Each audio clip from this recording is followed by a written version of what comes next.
You wrote an article, 3 bold predictions for the Browns as they look for 3 in a row against the Seahawks. And one of them, Myles Garrett, builds his Defensive Player of the Year resume. 2 more sacks. Pierre Strong will score 2 touchdowns in the absence of Jerome Ford, who earlier we told you has been upgraded to questionable. We'll see.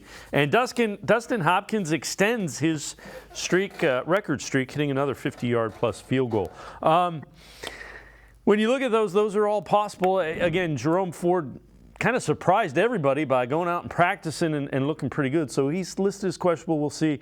It wouldn't surprise me. Nothing that Myles Garrett does would surprise me. I really love the line that he had when he was asked about jumping over the line to block that field goal. They say, they asked him, is that how difficult of a task is that? And his response was, it just depends on if you're me, because if you're me, it's easy.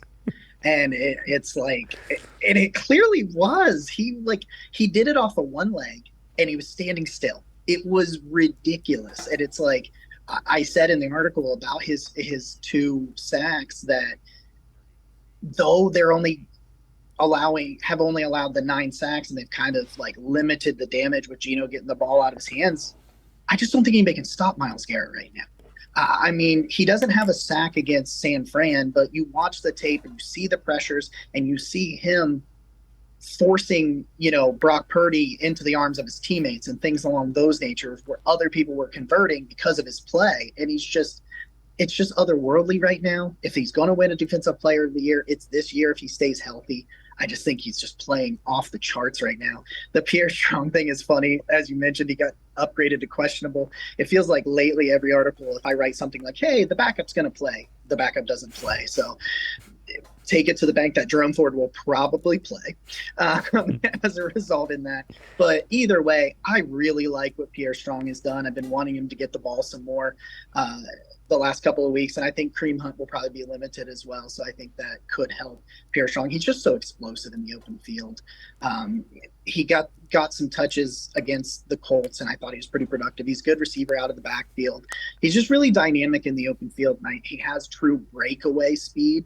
So if he can get out into the open field and there's a lane to get down for, a large chunk or take it to the house, I think Pierre Strong's pretty good at that. So I hope he gets his touches this week because I think he's earned them and I think he can really cash in on them.